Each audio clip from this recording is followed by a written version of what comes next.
they say, never talk about politics, religion, or sex, lest you risk damaging your friendships. But what happens when you have three people whose friendship is built on debating those very topics?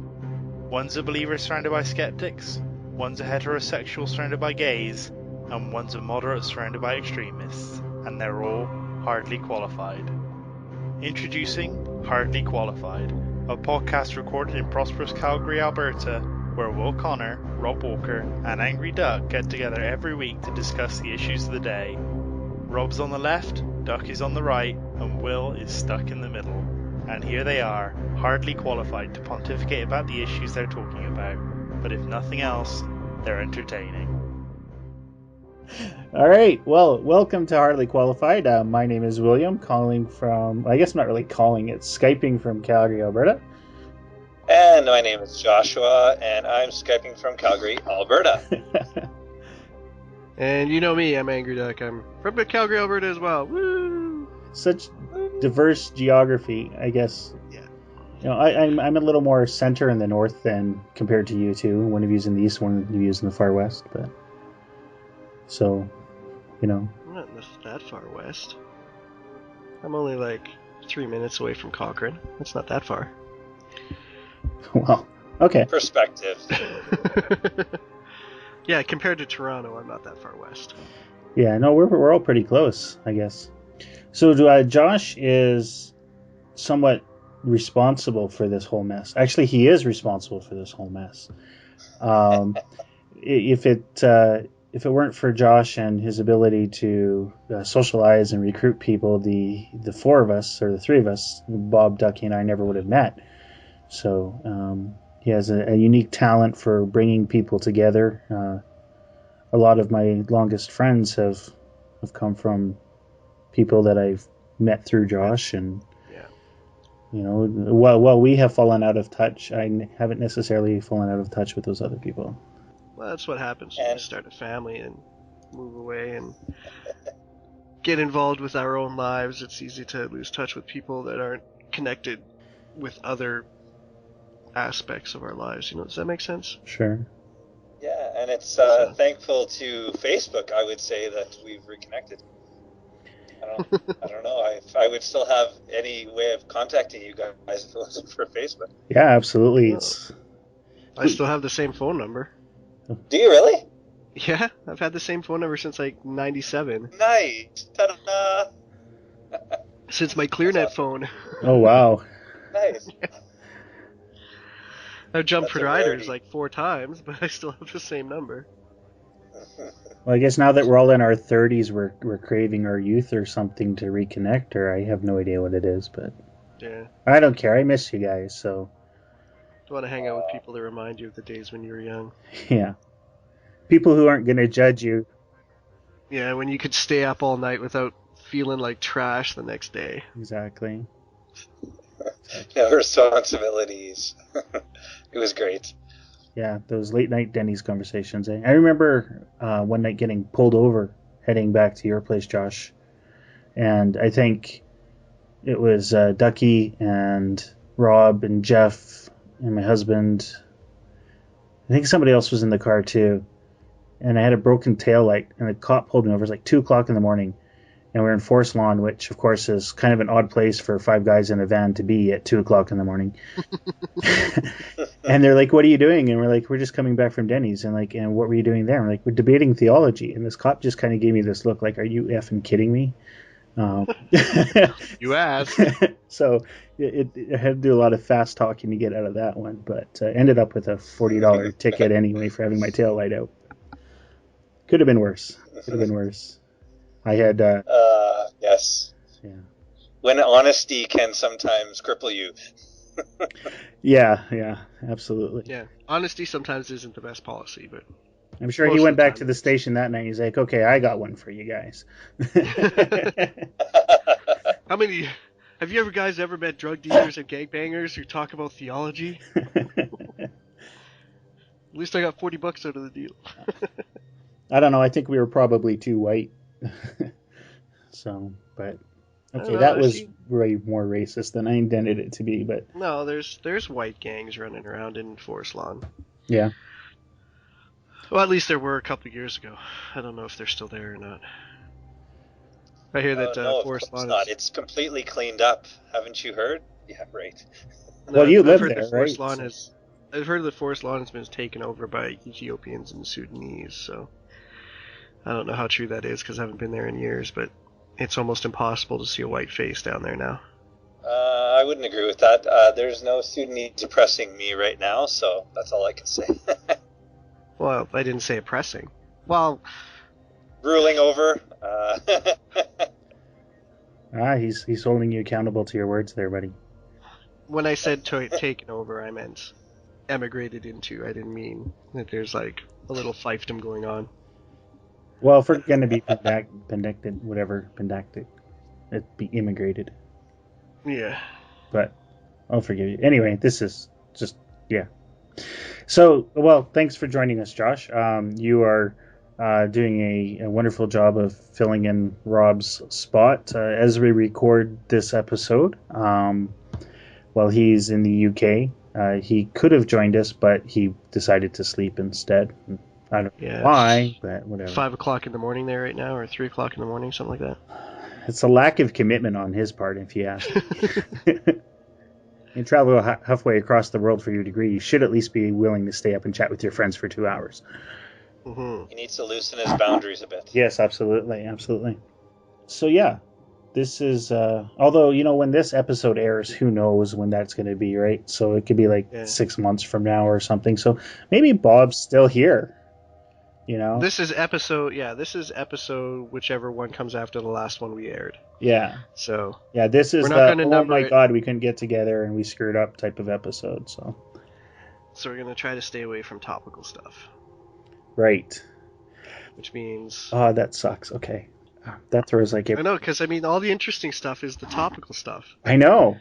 Like I want to talk about stuff that I can't because it'll date the episode. Me too. I want this episode to be relevant in 10 years. I have the perfect follow up to our last episode 2 actually. So, but whatever. Yeah. Although episode 2 is not even released. Anyway, okay. So I've got the greatest follow up for episode 13. Mm-hmm. What if this is episode 9? Then I'm a future person. Well, when we did the sound test yesterday, Josh, you said that you kind of had some ideas of things that you might want to talk about. So why don't we give you the floor? Sure. I've had some really interesting conversations with people. In particular, I've also read a few books on the topic of what's happening in the future. I love science fiction, especially when it comes to, science fiction, even 100 years down the road or 50 years, this is what's going to change in our society. An example, although I didn't really like the movie, the new Total Recall that came out, the things that they presented in that movie I thought was quite fascinating. And I just love... You didn't like it? I thought the movie was brilliant. Should I go into detail? I like some parts of it. It was far too predictable. And I think that they could have added a little bit more with regard to the memory part of it. Yeah, it's... Does that make sense? Yeah, well, it's cookie cutter from the Arnold Schwarzenegger one. The whole plot points are exactly the same. So if you've seen the first one, you know exactly what's going to happen in the Colin Farrell. But well, and I was expecting a little twist as far as a memory twist at the end that would just throw something to screw up what you've been thinking of the whole movie, and it didn't happen. So I was kind of disappointed in that. But anyways, the concept of having, for example, a phone implanted in your hand, I had a rather lengthy conversation with a friend of mine about that, and that would be cool. Will it happen? Who knows? Where? How will it be powered? Could it be powered by your own cardiovascular system? So we could call it a diet phone. You lose weight having a phone in your hand. Anyway, that's a huge power drain. Cool. Yeah. I think.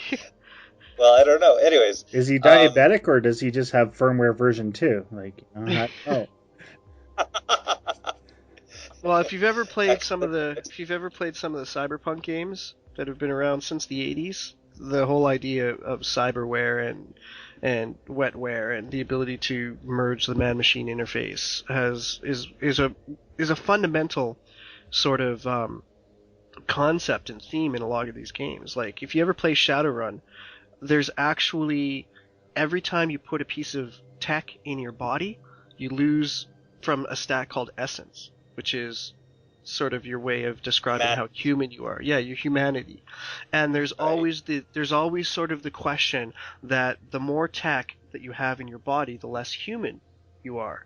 And there's a lot of stories that kind of deal with that theme, that where do you find that line between being a human with willpower and conscience and the essence of humanity and a cold, unfeeling robot? Like, where's that line get drawn? Like, how much tech can you put in your body? Like, how much of your body can you replace with cyberware and still be, human? Like, still have the, for lack of a better term, soul of a human. Like, And I think that's a really interesting question. Like, it is, yeah. Have you ever right? watched the movie Bicentennial Man, I believe it's called, with Robin Williams? Oh, Bicentennial Man, yeah. I love that movie, but he hates it. I don't think I've ever seen it. Oh, okay. I might have seen it a long time ago, but I can't recall. Whether you enjoy the movie or not, the concept of a robot slowly, progressively, by becoming more human in terms of taking out this part and putting a live heart or putting skin and various, and it would progressively become more and more human, and then he wanted to become like a citizen, I believe, toward the end. Right. He wanted to become recognized as a human being, and they just couldn't do it because no matter what, you could replace all the parts and make him human in so many ways, but ultimately his brain, that you cannot replace, right? Because you replace the brain, he's no longer him, right? Although I think in the movie, just before he died, he did get his citizenship. Did he? Yeah. Okay, I don't remember that, but you could be right. But in any case, it brings up an interesting concept, and I mean, this concept of the question of what will the future look like. You can just debate it on the topic of war and health and all of these things, and I guess maybe a good place to keep going is what will the future look like as far as technology and the ethics of things like technological implants, or things like biologically. What's it called? DNA manufacturing or manipulating, right. So that what was that movie where pretty much everyone they didn't have kids by having sex. They had they were able to pick certain genes that they wanted and whatnot. And then the one guy, I've seen quite a few movies like that. Yeah, there's a few. And there's that's kind of a running theme with a lot of futuristic sci-fi movies, is that the ability or the legal right for people to biologically have children has been usurped by the state, and that only people who are qualified by the state are allowed to procreate. Right. Right. Like this particular movie, there wasn't any law against it. It's just that if you were born naturally without any genetic enhancements of sorts, then you're essentially a lower class citizen. You couldn't even join like certain higher end jobs or careers, right? And this guy was fighting to get that on his own as a natural person, and he made it. And that's kind of the movie. Which, anyways, yeah, I can't remember the name of it. It was a really sounds good kind of like Gattaca, but I think Gattaca was a little different. I think Gattaca was more about, wasn't that about a guy who took over another guy's identity or something? I couldn't tell you. I don't know. But let's hone in on one of these subjects, I guess. Like, what's the nature of self in terms of, when do cyborgs become human? When do humans become cyborgs? What is the role or nature of the spirit in the approaching singularity? Right. I've heard philosophers talk about like if you were to replace, like say you had an accident and you chopped off your arm, and they used your DNA or whatever to grow you a new arm, and you attached the arm, so you had a perfect replica of your original arm in every physical sense. The only thing that makes it different is that it's not the same arm, and that if over time you slowly replaced parts of your body with exact replicas of yourself, of your own body, to the point where there is no part of you that was ever original, right down to your brain. Would you still be you? And I mean, biologically, cells replace themselves. Like every 7 years, I think it is, every cell in the body is brand new, right? So even biologically speaking, we're not the same people we were 10 years ago. So is it every cell or yes. most cells? No, it's every really? cell. Every cell? At the end of 7 years, every single cell in your body is less than 7 years old. Yeah. Different organs do it at different rates. Yeah. Even the brain? Are you sure? Yeah. I thought the brain cells are original. I don't think so, because you build new neural pathways all the time, right? So. Sure. I still think that they are, most of the brain cells are the same. But at the same time, I could be wrong. Not my field. I'm hardly qualified. I had to throw that in there. Sorry. Is anybody sick of that yet? It's like the B sharps from Simpsons. Okay, so have you guys said that on numerous occasions already? Is this not a first original? Okay, gotcha. No. I think it's a common thing. I think our first episode was filled with that. Okay, gotcha. We actually had our last guest host was we were talking about Middle East conflict, and she was like, "I wish my boyfriend is here. He's done his degree in international politics," and we're like, "Nope, that disqualifies him. You're not allowed to know what you're talking about to be on this podcast." You can have an idea, but you can't know what you're talking about, right? Yeah.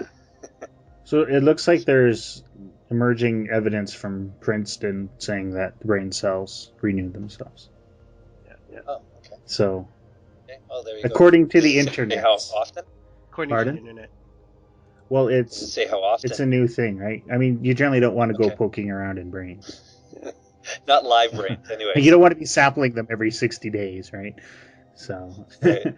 But I mean, like, that brings us to the question: what is us? Like, you know, consciousness and awareness and personality. That's all sort of a sort of like emergent properties of, you know, just electrical impulses bouncing around in our skull, right? That's why when you adjust all of the electrical impulses, whether through drugs or through, you know, physical manipulation, through shock therapy, through damage, stroke, right? I mean, there's a reason why a person's personality and whatnot changes. So, you know, it's hard for me to sort of to accept the idea that if you completely replace the brain exactly with something that is exactly the way it is, does that make sense? That you're different. Yeah. You know, if it was a perfect copy of the brain and you were just to swap them out in a physical sense, yeah, you'd not be the same person. But I mean, we're not physically the same people that we were 7-10 years ago, right? Like getting a new hard drive. Yeah. I mean, your computer is still your computer. If you're going to swap, it doesn't matter if you swap out, you know, parts or whatever, right? Right. So if you copy exactly the hard drive, then it's kind of still going to operate in the exact same way. Yeah. So now that's a simpler version of what we're getting at in terms of the human body, obviously, but still. Yeah, it's a good analogy, I think, though. I mean, it's the same kind of idea. The question is it's now if you are capable of duplicating your body like that. Now, what happens if the other part isn't destroyed? Does that mean there's two of you now running around? Which one's the real one? Are you both the same person? Or from that point on, do you diverge and become two different people based on different experiences and different stimuli? Right. And this actually brings back this topic along the lines of Total Recall. If you recall that movie, there's this concept of implanting memories, right? Yeah. And even going back to the old Harrison Ford movie, what's it called? Blade Runner, right? Mm-hmm. Where with the replicants. People they're replicants, and yet they have in their mind all of the memories of a certain other person's childhood, upbringing, everything, right? Yeah. And they have no idea that they're that person. And as far as they're concerned, they are, right? Right. Mm-hmm. But really, are they? Maybe they still are then, in a sense, right? Could be. That's the question. Are we not the sum of everything that we've experienced? Have experienced, yes. Yeah.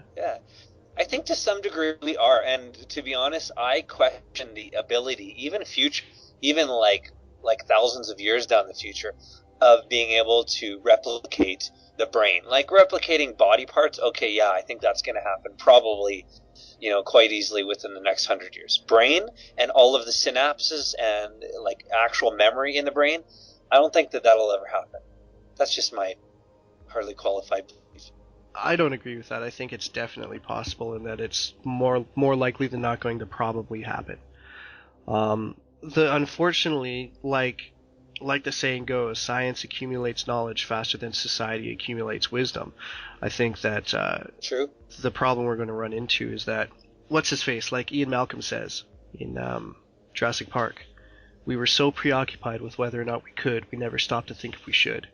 And I think that's kind of where science is heading, is to the point where science is looking at what can we do for the sake of being able to do it, and they don't think of we as a society don't really think of the kind of consequences, ramifications, right? I mean, if you look at it and you say, well, look, if we develop cyberware, we've already got, prostheses that connect into the human nervous system, so they can be controlled by the mind now, right? You don't have, just dead pieces of plastic that look like hands. We actually have hands that have electrodes, and the person can use their brain to manipulate objects with that hand. Right? And pretty soon we're going to get to the point Have they connected to the brain yet? Oh, yeah. Well, they don't directly to the brain. They connect through the nervous systems. Through the nervous system in their arms or whatever. The last that I saw is they're connected to like other muscles, and they learn to control these other muscles, which therefore controls the hand. Yeah. We already have the ability for people to use their brains to activate other.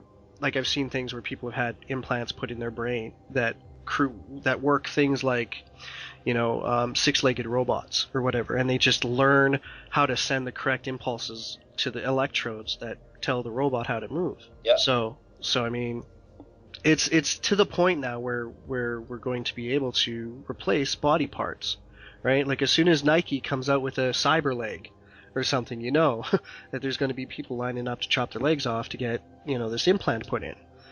Yes, go on, sorry. I have something to say after you're done, though. The dark side of that, though, is what happens when that technology gets weaponized, right? Like, that's an underlying theme of the Deus Ex games, if you've ever played them. Is this whole idea that cyber tech is getting to the point where people, in order to be effective, in order to compete, in order to have merit in the society, are required or expected or need to have this cyberware. So you can have all the natches on one side who are all concerned about, the sanctity of the human body and how this is the way we're born and we need to protect that. And then you've got the people on the others who are saying, well, I want a forklift in my arms. Right? Right. And that kind of stuff is, going to be limited, of course, by affluence as well. So does that mean that we're going to start creating ourselves once again? We're going to be in a situation where the rich of us, the wealthy, the well-off, get all the privileges from the cyber tech that makes it impossible for non-modified humans to compete?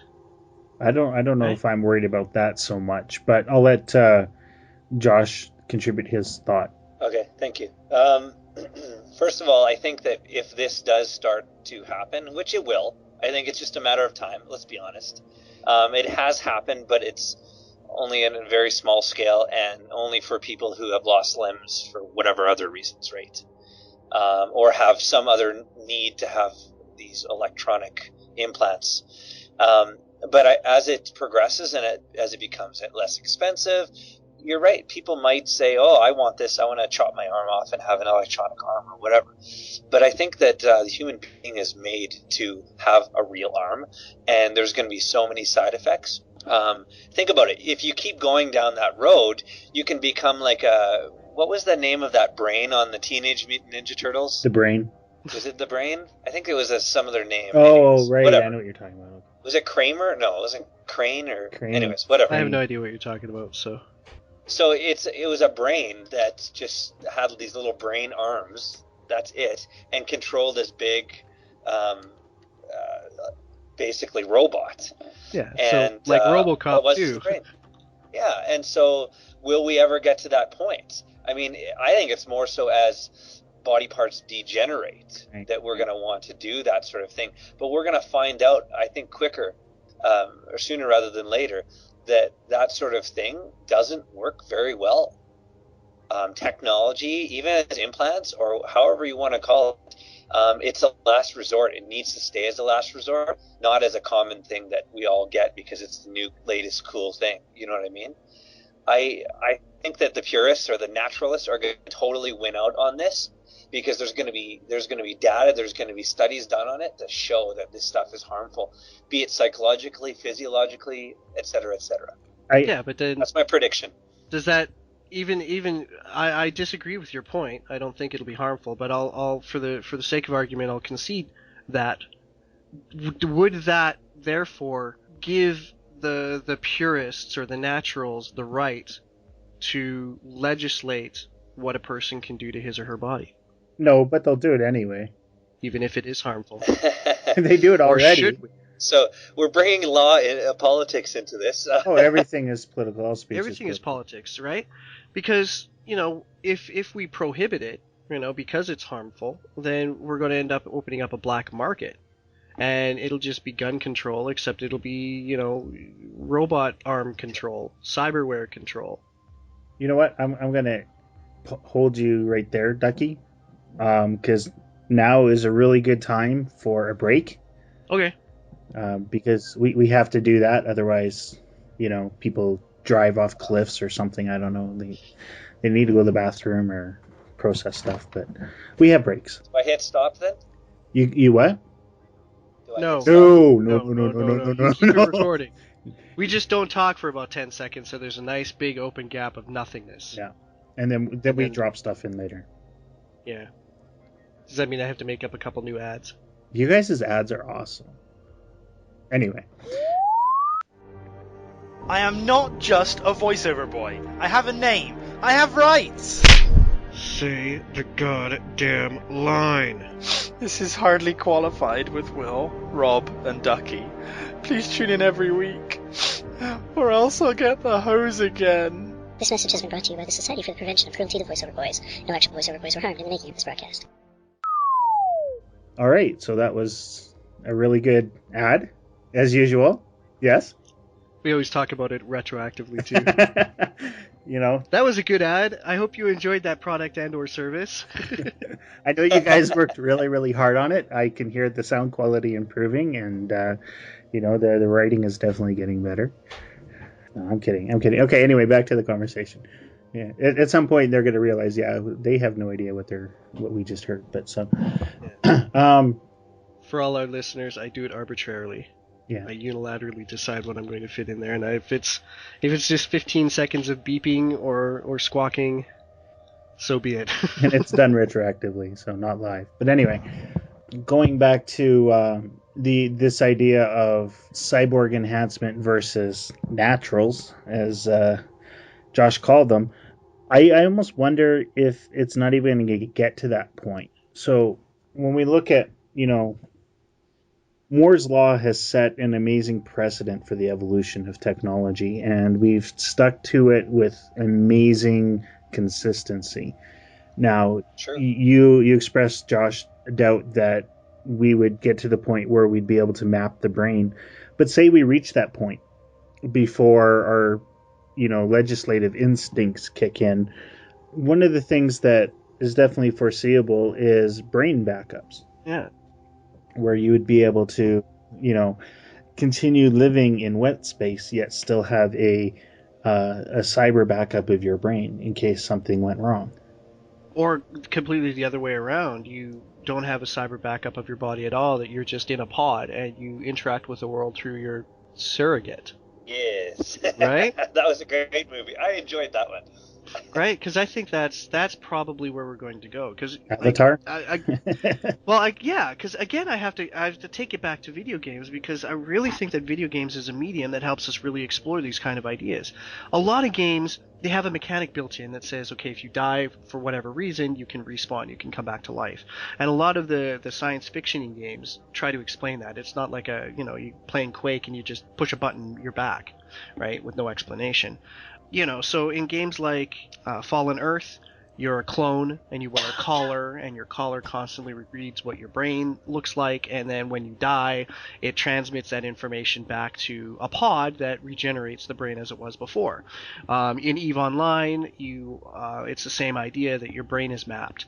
And when your ship explodes, if you die inside your ship, you wake up in your new body. Well, that's how the Cylons worked in Battlestar Galactica, right? They were in constant communication with their hive ships, and they would just dump them into a new body and send them back out to finish their mission. Right. So, I mean, who's not to say that that's not where we're going to end up? I mean, if we are able to provide backups, to provide copies of yourself, But then that once again brings you to the question of which you is the real you, Well, along those lines, I've thrown a YouTube link in your guys' window. Why don't you guys pull that up, and let's just play a couple seconds of it. We can feed the video or the audio in later, but just if you wouldn't mind kind of watching a couple seconds of it, I think this makes an interesting argument. Welcome to life.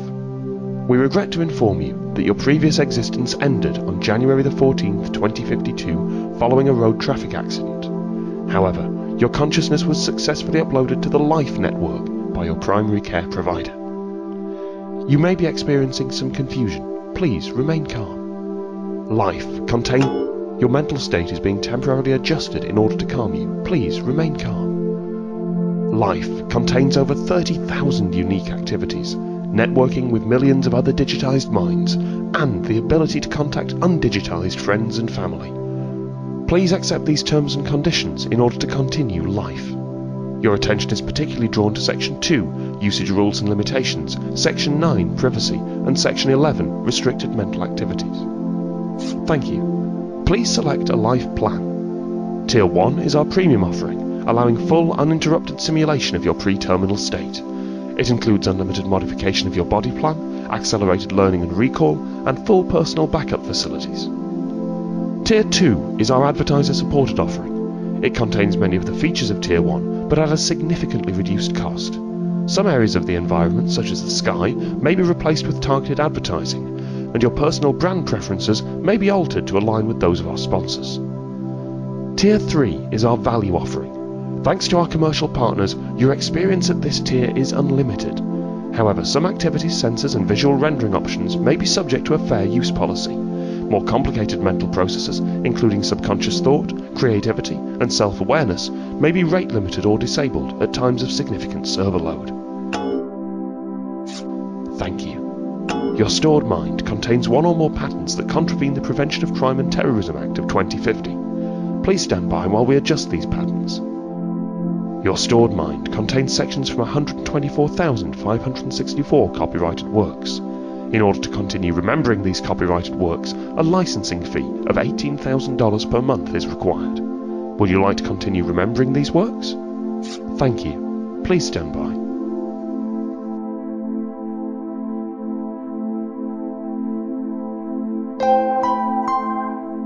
Welcome to life.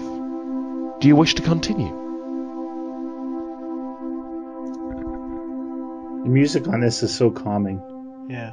This really, that brings us to a whole nother question, too. Sorry. There's the terms and conditions, really?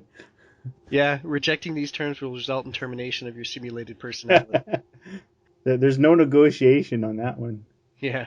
Personal brand preferences will be altered. You're now a Coke drinker, whether you like it or not. So where did you find this? How did you find this? But this is brilliant, because this really brings up the whole idea of, one of the things, one of the main themes in Deus Ex as well is that, the people who are getting the cyber implants are turned into not mindless slaves, but their implants are basically usurped by the central computer, and in order to basically make slaves out of anybody who has implants.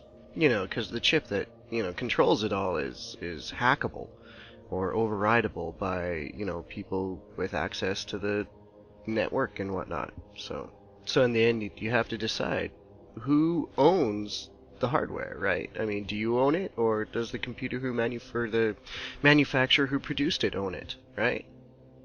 So I mean, that's really kind of a good question too. Like this video brings up, that it talks about how we will force legal compliance upon you as a condition of this tech, right? As a condition of your continued existence, right? Well, yeah, but when your continued existence relies on the tech, I think that's where it comes from, and that's where the legal part comes in, right? Because it's pretty hard to argue that that a human naturally, in its natural state, from birth or whatever, can be subject to that kind of invasive control. But when that person is, using the service of a company or something, that suddenly, even though, technically it is voluntary, because you have the choice. Do you either want to accept the consequences of the plan, or do you want to accept the consequences of your mortal life? Which is the lesser of the two evils? Is it better to die free or live as a slave? But it doesn't necessarily have to get that far. Here I am pulling it back yet again. It doesn't necessarily follow, but for the sake of argument, so if we're able to read our wetware and upload it into a hard drive, maybe the technology gets to the point where we're able to overwrite our existing wetware. So if you've made a data backup of your brain and got into a car accident, had some brain damage, and you got a brain transplant or whatever, the technology theoretically could exist where your brain could be re-imaged. So if such a thing were to happen, and I know this is way out there, but if such a thing were to happen, kind of what type of consequences could we envision where, your backups have been censored and reprogrammed to meet terrorism restrictions, and copyrighted materials of your memories have been deleted, and now they're being reprogrammed into your body? How fundamentally would that change who you are? That's what scares me. I mean, and we don't even necessarily have to go that far, right? We're looking at Google goggles coming out, and I'm sure we've all seen, you heard about them. Yeah, isn't it called just Google Eye? No, Google Glasses, actually. Sorry, Google Goggles is an app for the phone, but Google Glasses, and it's augmented reality where, Google is bringing in information based on what you're seeing and hearing, or what it's seeing and hearing, and augmenting your visual and audio perception to theoretically assist you. But what if somehow that system becomes hijacked, through, I don't know, a malicious spouse or a malicious government, or even just the logarithms go awry? I mean, we're living in filter bubble already, where Google is showing us what we want to see, or what Google thinks we want to see, or what Google thinks we want to see. So what happens when we put Google right in our field of vision and allow it to dictate to us what's important? I mean, whether it's in the form of contacts or implants or whatever, I think it's irrelevant. I mean, the fact that we're putting these things on us and allowing a computer to dictate to us, or at least augment our sensory perception of the world, is pretty scary stuff. I mean, I'm totally psyched for it. Yeah. But my phone crashes all the time and does weird things, and it's a Google phone. So, As long, I think in the end, as long as you can switch it off, I think that's kind of important. Like, I mean, if your phone doesn't work, you're not going to die without it. But if you've got, a cyber suite connected that is connected into your central nervous system, and it affects your perception, and it affects your motor skills, and it affects, your ability to formulate thought, right? Your cognitive abilities.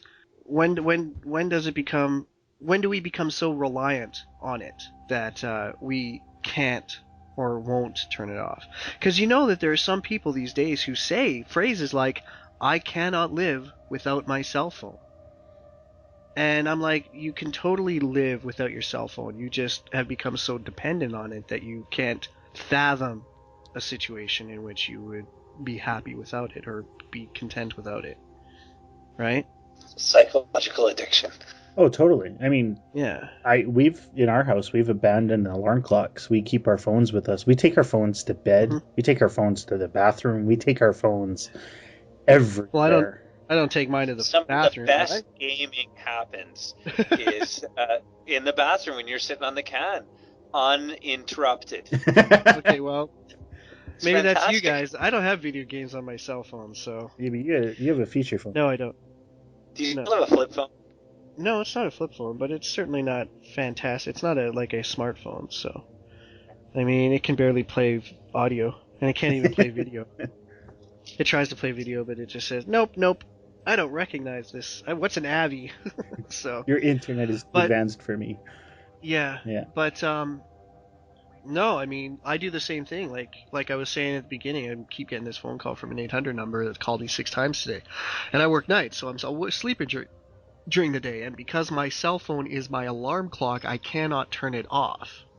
If I turn it off, then I miss the alarm, right? If you had an Android phone, you could, but whatever. Well, I think my phone is set up. It's got volume switches or whatever that I can turn off everything except the alarm. But there you go. I've been too stupid to do it. Also spend $20 and get an actual alarm and just turn the phone. I have an actual alarm clock, but it doesn't like to work. I have 8 of them. Do you want one? You drop one off at your house. But it just goes back to how dependent, and this was a theme of our very first episode 00. Bob and I talked about this, right, as to spell check and calculators, and when we use technology to take over the functions that we should be able to do naturally, we forget how to do it, right? That's why people can't spell. That's why people can't add, is because we have spell check and we have physiologically because of that. Look at Alzheimer's. Where do you think Alzheimer's comes from? Us not doing anything, numbing our minds, as we sit as a couch potato in front of the TV all of our lives, right? Well, I don't know how true that is, but I will agree that it is. It's, I mean, there's growing evidence that it has to do with abuse of carbohydrates, actually, but yeah, I think the point is still salient, is that yes. If you don't use it, you lose it, right? Yes, that's why we see ads for things like all these brain teaser games or whatever to help keep your brain.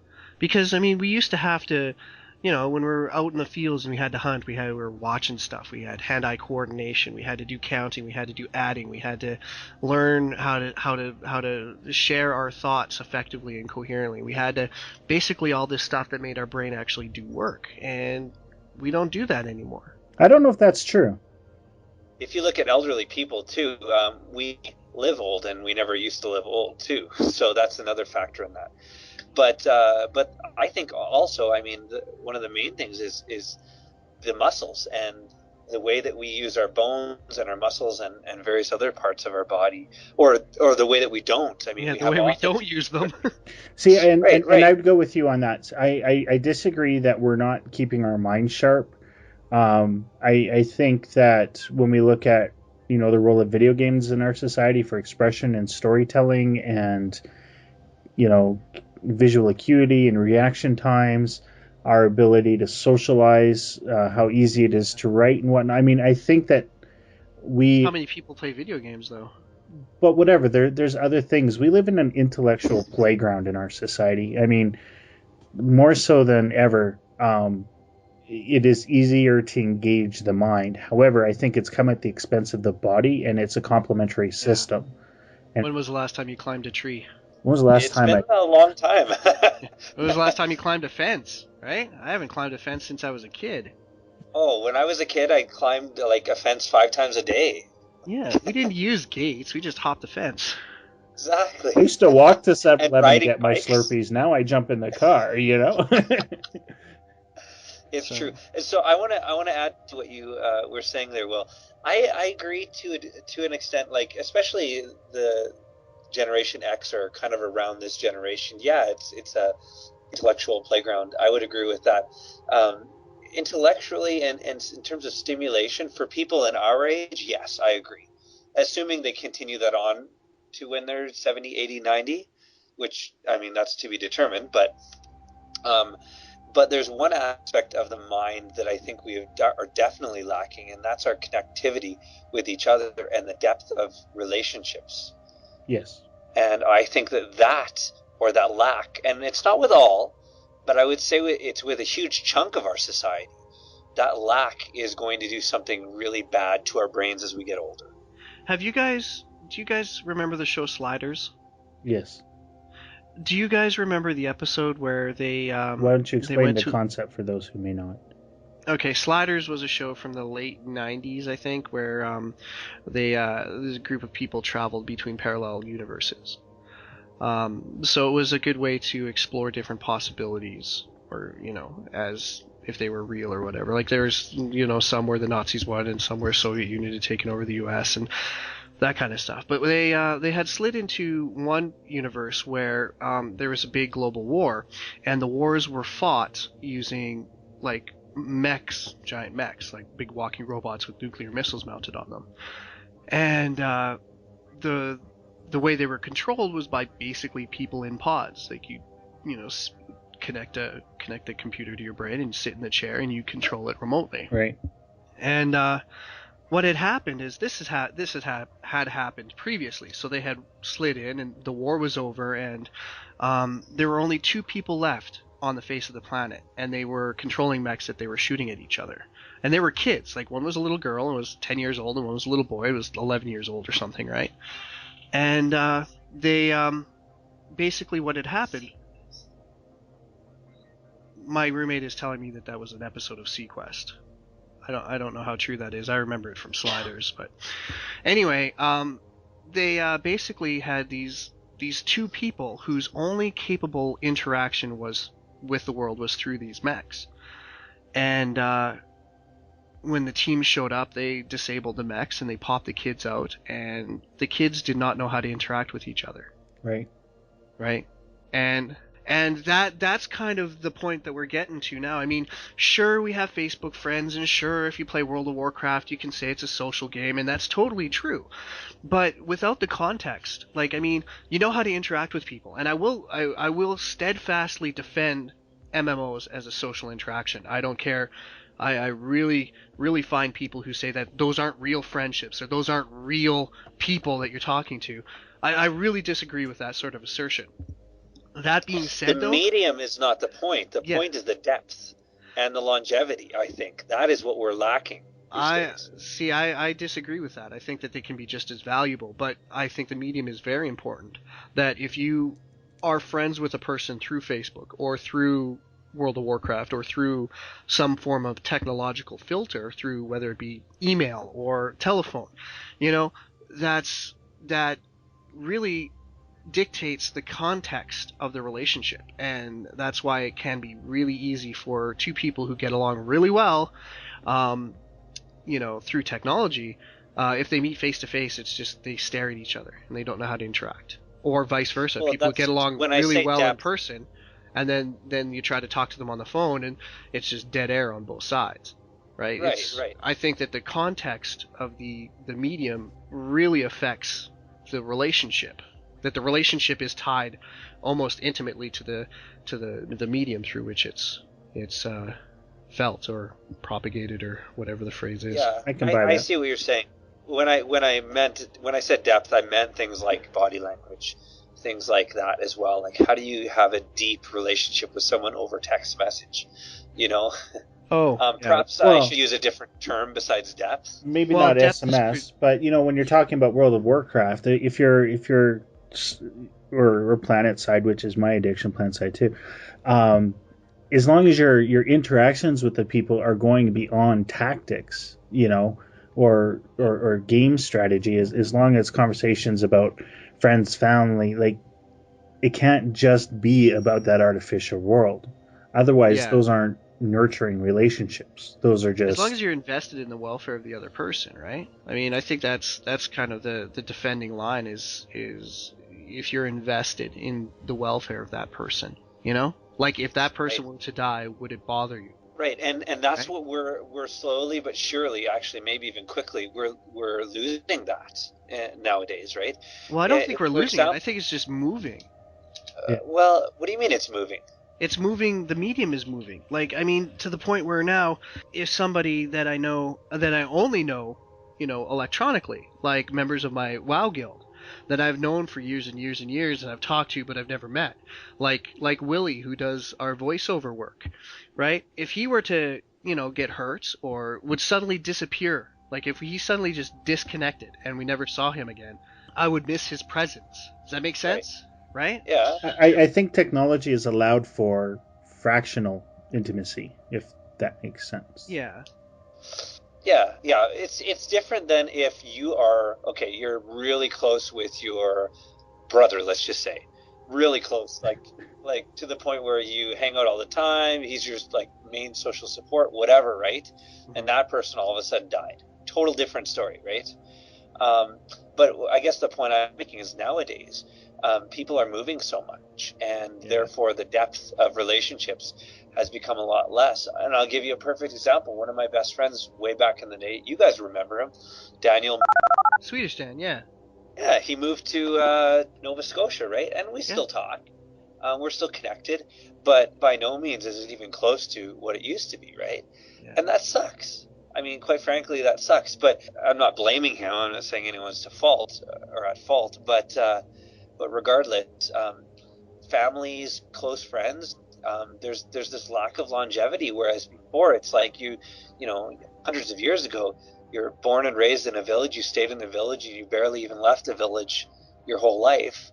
The same people you knew.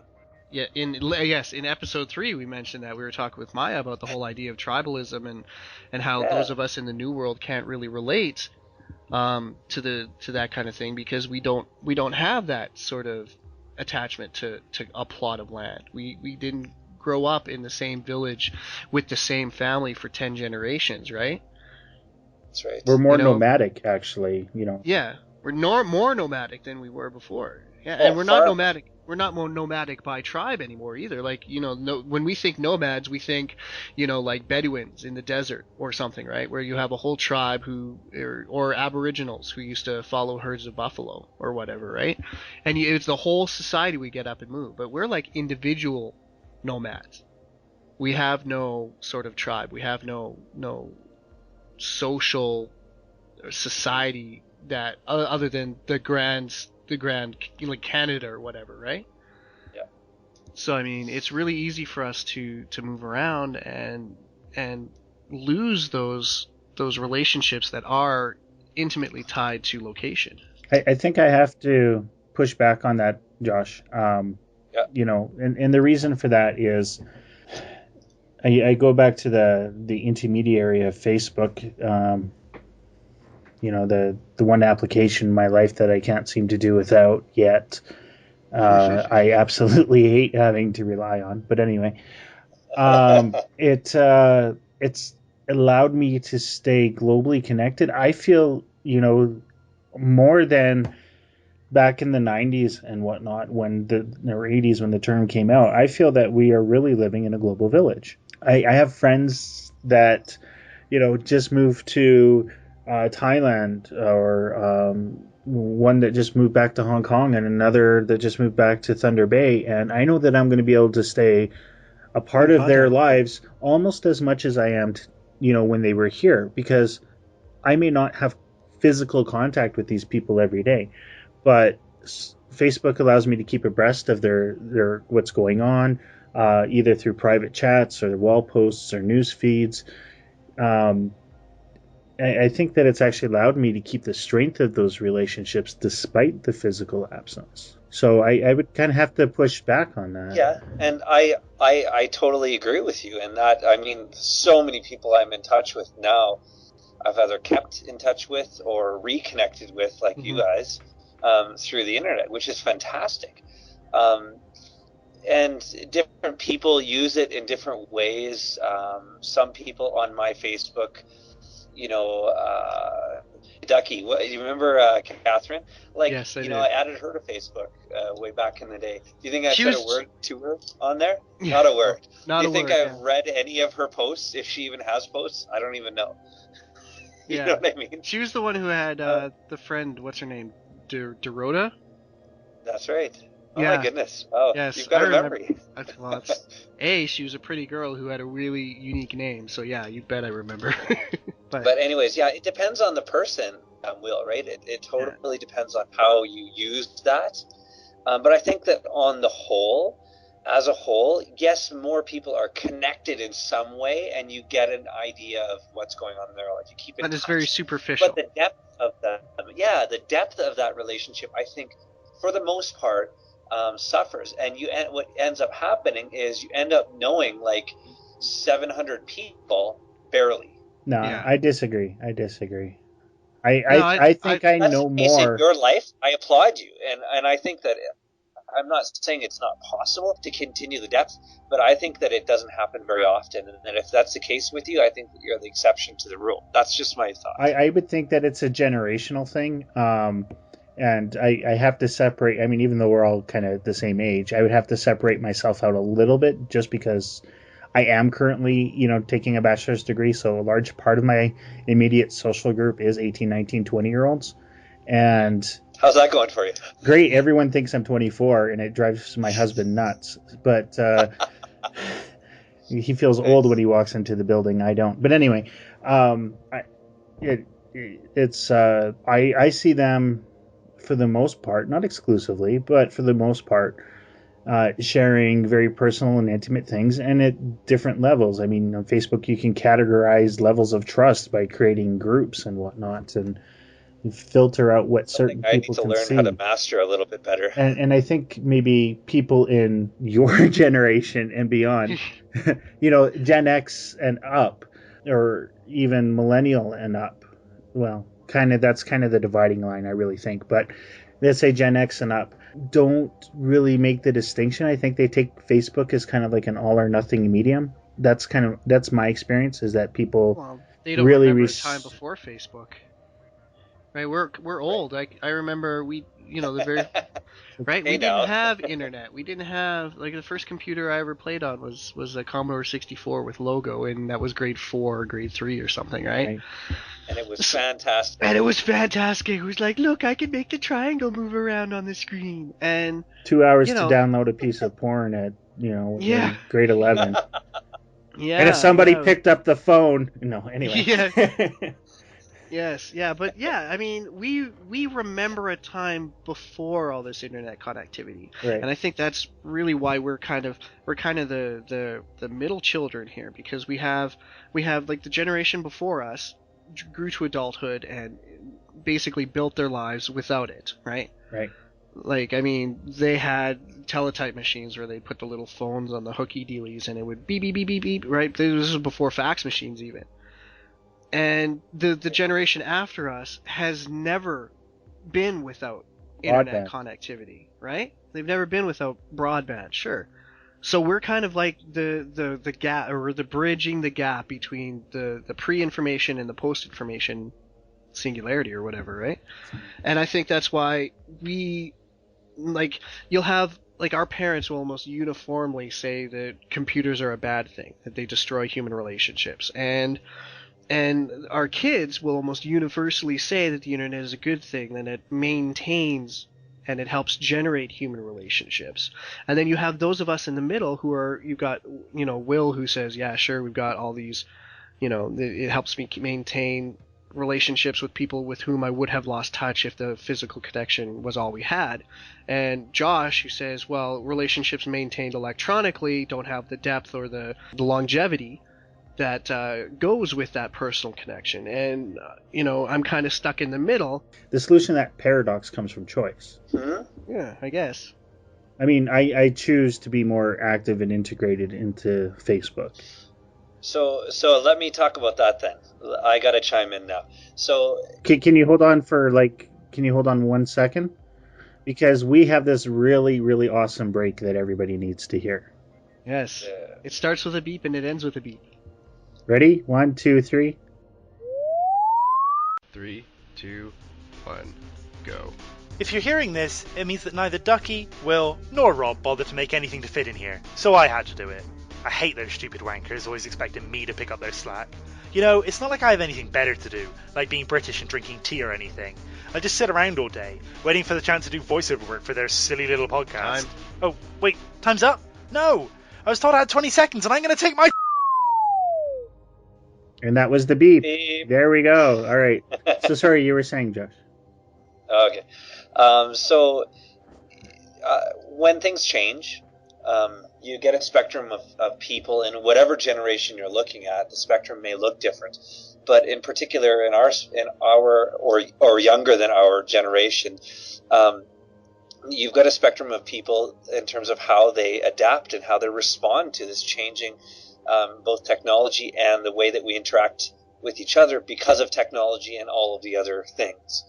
And I see firsthand, as a counselor, I see people that don't adapt well at all. But at the same time, like, I would consider myself as one who definitely adapts well. I'm incredibly happy. Like, I'm not bragging or anything. I'm just saying I'm a happy person, right? And I enjoy technology. At the same time, I have deep relationships and connections with both my wife, my kids, and other friends, right? But a lot of people, they just don't adapt to it, right? Right. And so, like anything, you want to look at evolution. I mean, something new comes up, a species either adapts or they die, right? And so we're seeing that, except that the people nowadays that aren't adapting are still surviving for, that's a whole other topic, but...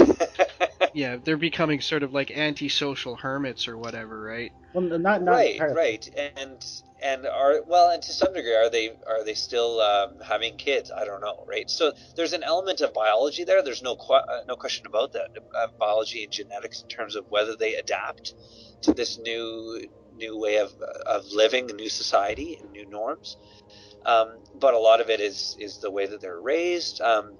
Yeah, you look at old people. Of course, they're like 70, and the internet comes along. You don't say that the majority of them are anti-internet and are against what's going to happen to our world, right? Because they're 70. I mean, if I was 70, something new came along, I'd probably be just as against it, Yeah. But there's the minority. Like, there's probably Yeah, there's still grannies a who get on few of the Facebook, right? older. Yeah, playing their Farmville on Facebook. We actually have a and woman whatnot. who is 78 years old in our WoW guild. She doesn't do anything except like pet battle and stuff. But I mean, there is the occasional person who breaks the mold or doesn't conform to standards. Right, and it's a minority, whereas as you get younger and younger, it becomes more of a majority rather. But yeah, I mean, different people adapt in different ways. So I see what you're saying, Will, and I think that yourself and a lot of other people have a lot of great, relationships because of this new technology, or maybe I should say in spite of this new technology, or the new society and where we're going. But I think that a lot of people are really, really suffering because of it. I mean, I work with homeless people, and that's a perfect example of a whole population who really, they're becoming disconnected with their friends and their family as a result. When they can't pay their rent, they've got nowhere to go except the homeless shelter, right? Right. Which we could go on more, but again, that's another topic. Yes. I wonder, I heard an anthropologist say that we are the first civilization in human history to live among our own ruins. And I wonder if we're also the first civilization in history to live among our own social ruins. I mean, our social culture has been such a great upheaval due to, the ubiquitous broadband and wireless internet and social networking and geosocial applications, that those who can't suffer greatly. In all honesty, Yeah. I never thought about the impact on homeless people, but I know there are other people, even within my social group, who, if people kind of drop off of Facebook, they don't go chasing after them. Yeah, they're just lost. They rely on Facebook to mediate those connections or whatever it is. And I'm not saying everybody does it, but it does happen. What happens when your Skype friends don't pick up or whatnot? Like, that's...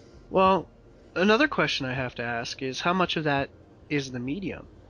Like, I mean, if anything that we do with the internet right now is mitigated through a computer, right? Or through a cell phone, or, you know, even telephone. Eventually, the palm of our hand. No, anyways. Right, yeah. So what happens if it's the fact that if you're not sitting at your computer, you can't get in touch with, like, if you're, like you said, your Skype friends don't pick up.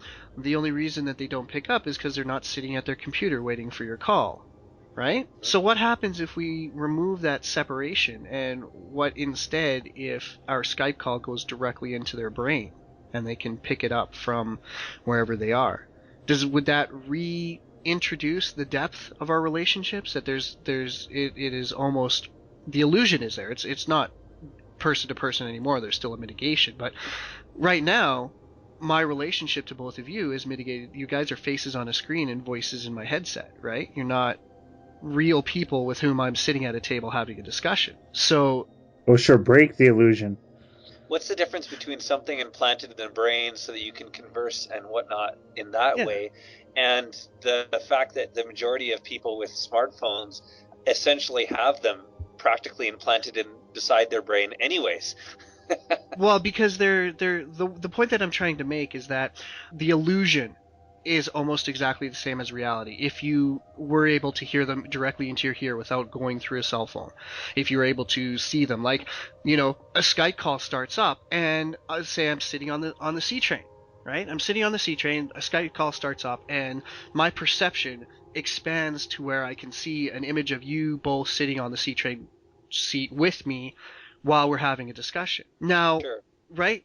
That kind of thing, where it simulates personal contact so seamlessly that it's impossible to tell the difference, right? I don't know. There's a pretty strong physiological response to touch, and I don't think that's... That's fine. I mean, sure, you can simulate touch. I'm saying, this is the thought experiment, is if there was no discernible difference between the illusion of contact and actual physical contact, would we still suffer from it? Is the reason that we're having problems maintaining deep, meaningful relationships electronically, is that because of the medium and not because of the relationship? Does that make sense? I don't think it's... I think it's a really good point, actually, and I don't think it makes a difference. I think that if you have Skype and you got a video in front of you, you might as well... It's similar to sitting in a coffee shop talking with each other. Yeah, there's differences, no question about it. And of course, in between that is you having an implant and having a hologram and all of that stuff, right? Yeah. But either way, I think that the issue is not technological so much. I think technology is maybe changing it or making it worse or altering it. I think that really what it comes down to is it's connected so much with our economy and the way that we run our system and perceive each other, individualism, all of that stuff. And doesn't matter how much you make interaction more realistic over long distances, you're still not going to change that part of how we perceive each other and look at each other. That makes sense? Not really. I don't know what you're trying to get at. That we as users would recognize that the illusion, that they're not real people, that it's just a... Like, I don't see what you mean. No, I'm saying it doesn't matter. I'm saying that the issue socially has very little to do with technology. The issue socially has been here before Facebook ever came. Okay. Facebook just put it in a hyperdrive, I guess, or something. It's that we're living separate lives, that we're becoming introverted as a society. Okay, but is that because of Facebook, or is Facebook no, it's just not because facilitating of Facebook. Facebook's just facilitating it. Absolutely. Text messaging happens because we're already there. We're practically already there. We've been, doing text messaging just on the phone, before then, right? I still don't understand the argument that there's a lack of quality just because there's, a digital interloper. I mean, I really don't think that makes us. I don't think it makes us more introverted. I kind of get the feeling that that's not where Josh is going anyway. No, it has nothing to do with technology, is what I'm saying. What it sounds like he's saying is that we've always been sort of, what's the word I'm looking for? Divested from the people around us, and that technology just makes it easier for us to do that. Absolutely. While keeping up appearances. Well, I mean, like 100 years ago, before there was the telephone, right? I mean, are you saying that even then people were looking for a way to subconsciously, if not consciously, to not interact with the people around them? Like I don't understand. I don't understand what you mean that it's a social construct or social thing that Facebook is just exacerbating. Yeah, I'm kind of lost on that too. I don't know if I would even use the word exacerbating, but anyways, that's here nor there. I think that the question is why are we so individualistic? I think that's really what it comes down to. Well, I think that's a really easy question. We're the only person we can control. We're the only person we can control. So I reject the premise outright, but that we're individualistic. Yeah. See, you don't think we are? You think we're very communal? Absolutely. I don't think. I think there's some people who are collectivists and some people who are. I mean, as social animals, I mean, sure, people who are raised. We are social animals and we're invested in our communities. I'll admit that, but we are, I think, more invested in our personal welfare, and because we're the ones who suffer our own consequences, and we're the ones who are we're the only ones who have control over us. You know what I mean? Like, I don't have control over you. It's not like if I want you to make me a cup of coffee, I can make you make me a cup of coffee. I either have to coerce you, or I have to convince you, or I have to ask you. You have to choose. Yeah, right? But you're kind of going a little too far down Maslow's triangle of needs here. I mean, or pyramid of hierarchy. Thank you, of needs. I think that the technology is allowing us to be more social, more integrated, more communal. And I see the downfall of that isn't that we're becoming more separate or more fake or less genuine in our relationships. The stresses that I'm noticing is maybe almost the opposite, that there's the always on culture of, people don't give themselves permission to take a break, to turn things off, to not be reachable. I see the anxiety in people when you're talking to somebody and their cell phone rings or they get a text message or an email. Even those who do seem to have the self-control not to jump on the device right away still get distracted by it, still look at the device, still, interact with it to wonder what's going on. What are they missing? To make the judgment, is this random new piece of information more important than the person I'm interacting with? I mean, it annoys me to no end when I'm having a conversation with somebody and they get a phone call or a text message and they stop talking and go deal with that. I find that just absolutely rude. But I think that... Hold on a second, my cell phone's just ringing. I'm just joking. Yeah, I think that there's almost a pressure now to be available all the time. My phone, I have it set between 10 and 6 p.m. It doesn't ring, it doesn't beep, it doesn't vibrate, it does nothing. It just flashes as a little LED and whatever, I close it and it's done. Because I don't want to be interrupted. I've given myself 8 hours of the day to not be interrupted, to do things like, sleep and read and interact with my husband without having to worry about being interrupted, to not have that digital leash plugged or pulled. And that was a bit of a source of anxiety for me, turning that on. It's built into my phone. It's built into your phone too, Josh. But, it's kind of like, well, what if somebody needs to call me? And I just kind of had to adopt this attitude that if anyone has an emergency, they can call 911 else. Yeah. Else there's voicemail, right? Yeah. There's very little that I can solve short of... It was really hard for me to... And it still kind of bothers me even talking about it. I don't know why. But it was really hard for me to consciously disconnect from... To choose to be unreachable. Yeah. Right? Like, because used to be, you didn't have a choice, right? I mean, I get to bring my friends into the bathroom now and talk with them without them knowing it. Like, without it being socially awkward. Through text messages or Facebook. I mean, be honest. Like, anyone who's got a smartphone, if you won't admit to taking your phone into the bathroom, you're full of shit. Because we've all done it. We all sleep with our phones, and we all shit with our phones, so just get over it. And if you haven't, you will. It's just a matter of time. So yeah, but can I just go back for a second about it being a choice? Please do. Like, before all this internet connectivity, if you were not in the same room with somebody, you could not interact with them.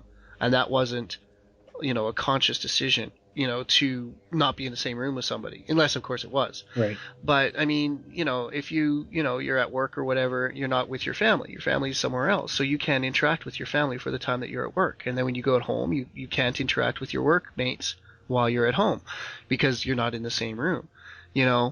So that's something that's beyond your control, arguably. But we've right? lost those boundaries.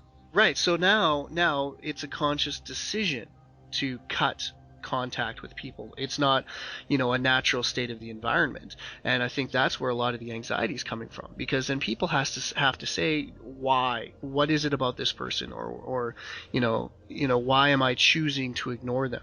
And that's kind of the context they see it is like, why, I'm ignoring this person. I can talk to them if I want to, but I'm choosing to shun them.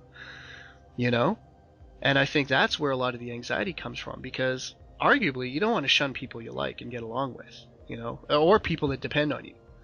If there's people who if you're aware that somebody requires your help and you choose not to help them or not to be available for them, that can also cause a lot of anxiety.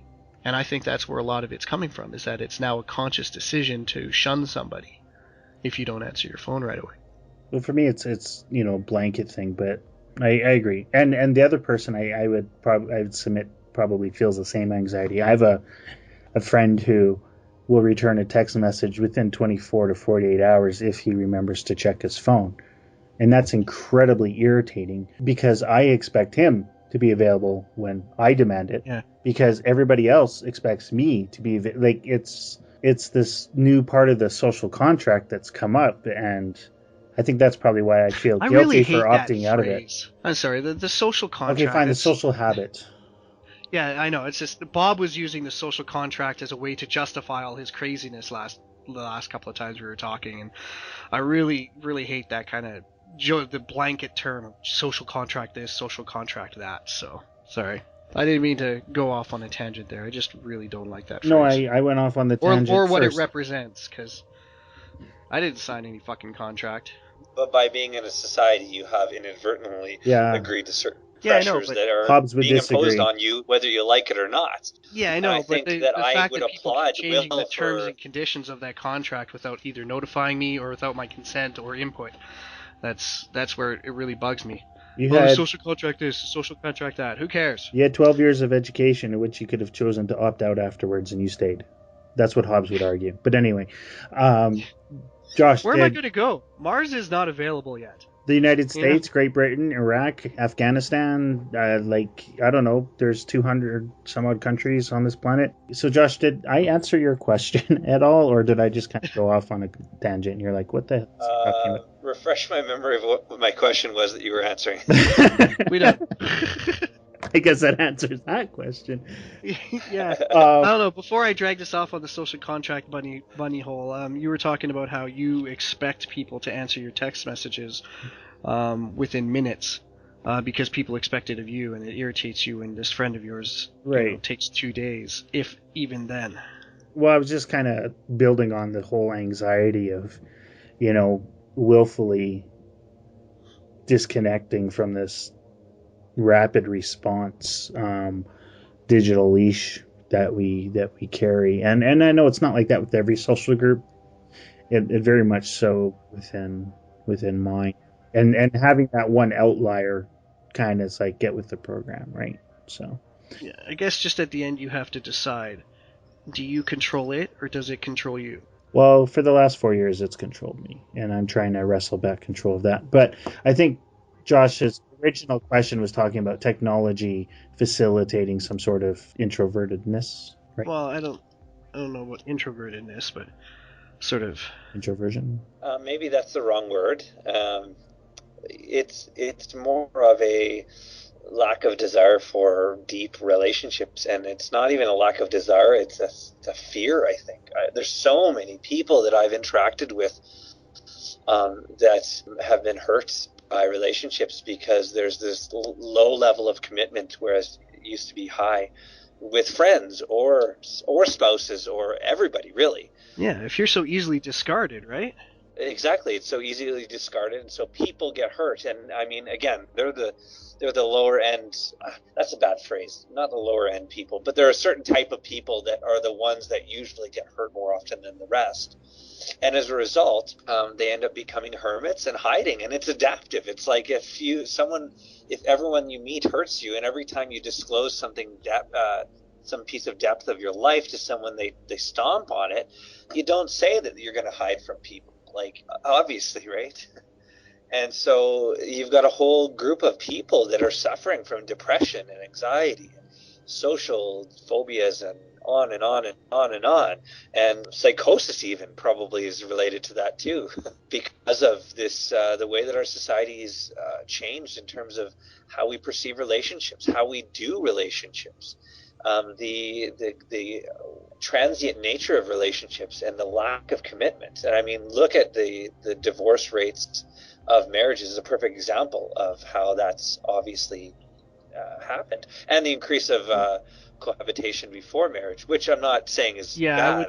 I would really challenge those assertions. There's quite a few other assertions. that the transient nature of relationships is leading to the downfall of marriage. I think that there are quite a few more factors involved than just the transient nature of relationships. Absolutely, I'm not denying that. I'm saying that that's a huge factor, though. I wouldn't even say it's a huge factor, but I think the underlying idea that you aren't invested in the person as a person, I think. Instead, you're invested in the person as what they can give you. As either men are invested in women as sources for sex and child rearing, and women are invested in men as sources of income and stability and security, and when the people no longer sort of match those or fulfill those needs, then they get discarded, right? Mm-hmm. That's why you see old affluent men marrying younger and younger women. They just, once their wife hits 30, they ditch them and get a new one, right? It's why when women are married to a man who loses his job or can't they goes bankrupt or can't support their family anymore, they trade him in for another man who can, right? So and I think, actually, now that I think about it, the transient nature of relationships, that people are invested in what their partners can do rather than who their partners are. You know what? In second thought, I think that I will agree with your point that the transient nature of relationships leads to the downfall of marriages. Hey. in an indirect sense, anyway. And does this? Yeah. Would you think that maybe this stems from the fact that we have too many interactions? It could be. Like, maybe we're only interactions. Too many social relationships. Our social circles used to be much smaller than they are now, and now we have to at least pseudo care for. Oh, I don't know, how many people do I have on my Facebook, right? Right. Yeah, that idea that you have a set amount of resources to spread among all the people that you want to have relationships with. And if you have, 3 people among whom to divide those resources, each of those people get a really deep, intimate relationship. But if you got to spread that same amount of, mind resources, brain stuff, attention that you have span. to split, attention span, investiture, the carry meter, however you want to put it, if you've got to spread that among 500 people, then suddenly everybody gets, likes on their Facebook, and that's the extent of the interaction that they get. So it's the downfall of fractional intimacy. Yeah. That we have a limit that intimacy is a limited resource. That sounded awfully academic of me. I'm just thankful that it's likes on Facebook and no longer pokes. I still have pokes. You can, but nobody does it anymore. I don't know. The same 3 people keep poking me all the damn time, and I keep closing it, and then the next day I've got, poke from these same 3 people. I'm like, oh my God. Yeah. So pokes are kind of irritating. That's like, I thought about you, but not enough that I actually wanted to say hi. Yeah. My relationship with you comes down to clicking A button, not 2. Yeah. Which I don't is want to which is comment why on I like that they say. changed that in terms of, well, now at least I don't want to really say anything to you, but at least I'm going to let you know that I kind of liked the post that you posted. Right. Yeah. Right? Which is a little bit better than poke. They should change like to just acknowledged. Yeah. You know, like my cat died today. 5 people like that. F you all. Or Yeah. I read this. I read it. Yeah. That's it. I don't like it. I just read it. Understood. Which actually would work really well with those really sad posts. It's like, yeah, my dog died. You don't want to click like, you know? Right. You'll sound like cruel. You Yeah. almost need like emoticon buttons. Yeah. But that would require more than one click. Yes. And that's too much expression for some people. What they definitely need is a dislike button, or it should be a. They definitely need it. Yeah, because there's some people who just need to get. Just for you, Ducky. Just for you. Yeah. All right, guys. Well, I think this has been a. Why doesn't Zuckerberg ever listen to me? Because he's got more money Yeah. than you. I have good ideas too. A lot more money. He's got a lot more money than like anybody in this city. Anyway.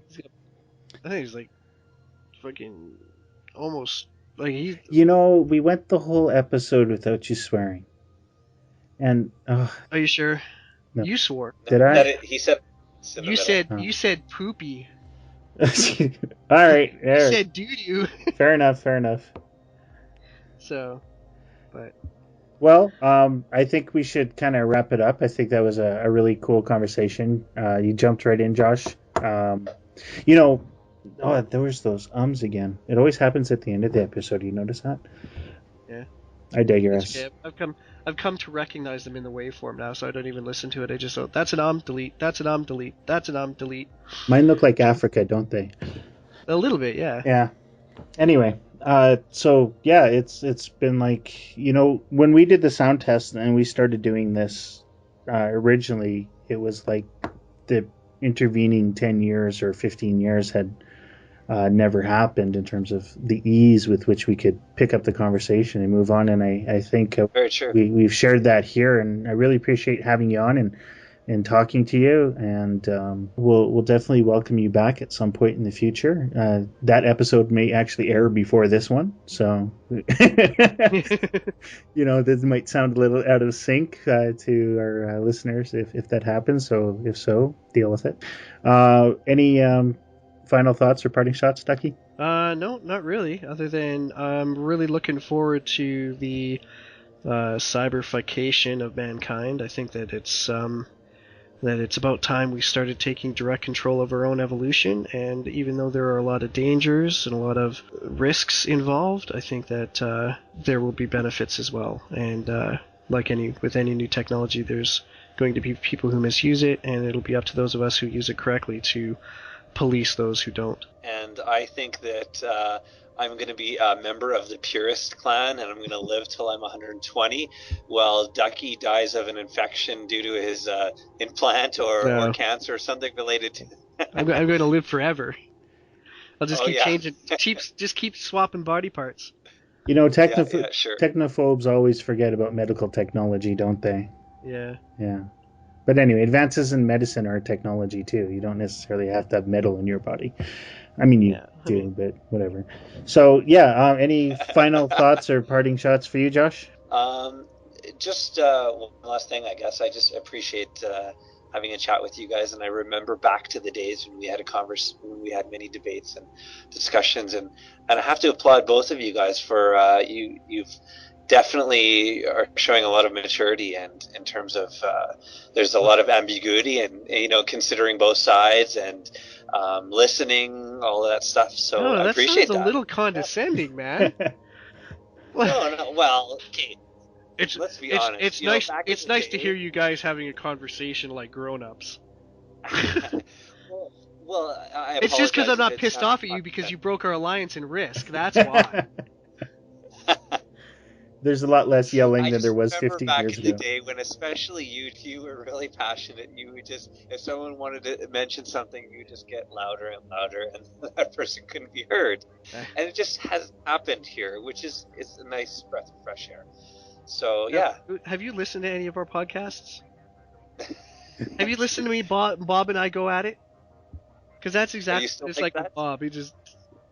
He never listens, and that frustrates me, and then I start shouting over him, and that frustrates him, and then he starts trying to shout over me, and yeah, so.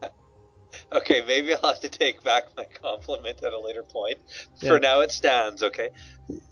Well, I appreciate it. One of the things that we try to do is have a rational and balanced conversation here, which does take some effort given our histories. So we try to keep in mind that, there are other people listening from Sweden now. There are 3 subscribers, although whenever this airs, it could be 12.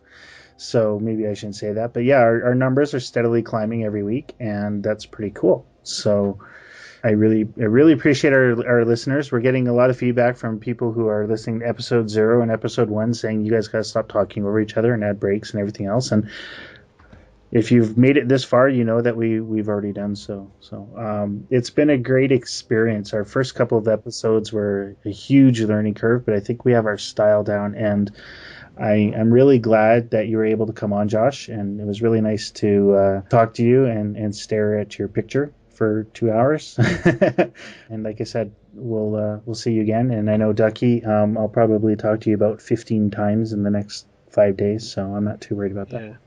Well, you argue with me about bed music again. No, I think we got that one figured out. So why don't we roll the credits and end the show, and we'll see you guys all, or you'll hear us all next week. Well, actually, what we're going to do, I think, is we're going to listen to a new song about zombies and zombie love. Yeah. In the spirit of Valentine's Day that happened last week. Woo! So here we go. The zombie song by Stephanie Maybe.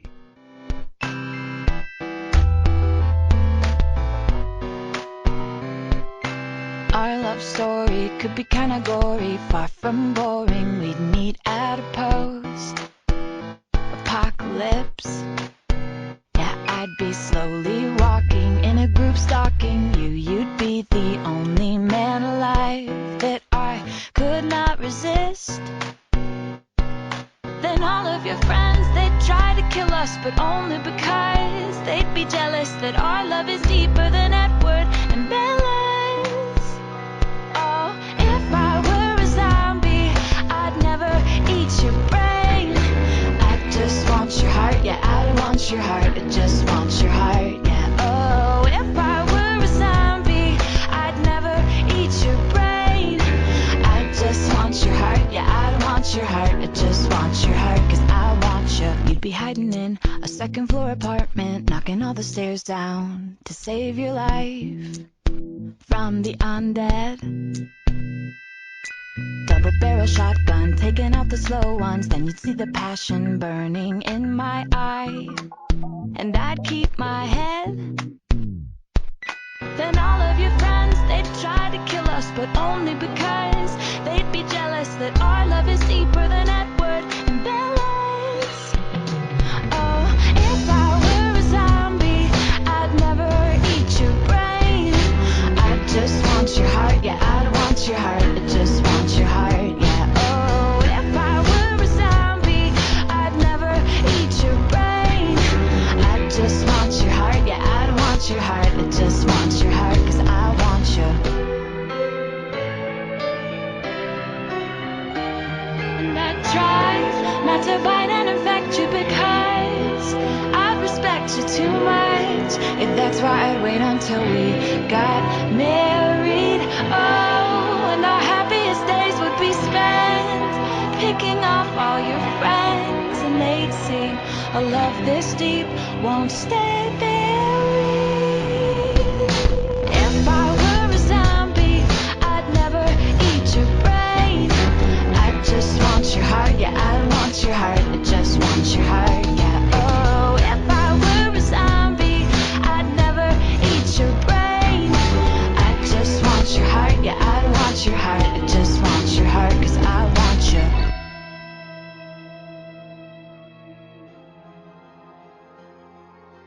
Thank you for listening to Hardly Qualified. Our website can be found at hardlyqualified.ca, and there you can download episodes, leave comments, and check references and links mentioned in the shows. The hosts are on Twitter. Will is at Will Connor, Rob is at TheologyWriter, and Ducky is at AngryDuck_HQ. They can also be reached by email at will, rob, or angryduck@hardlyqualified.ca. All music, unless otherwise specified, is from the game EVE Online and is property of CCP Games. The music can be found at community.eveonline.com/download/music. No copyright infringement is intended. The podcast is recorded on Saturday afternoons and scheduled for download the following Friday, which can also be found on iTunes. Thank you, and tune in next week.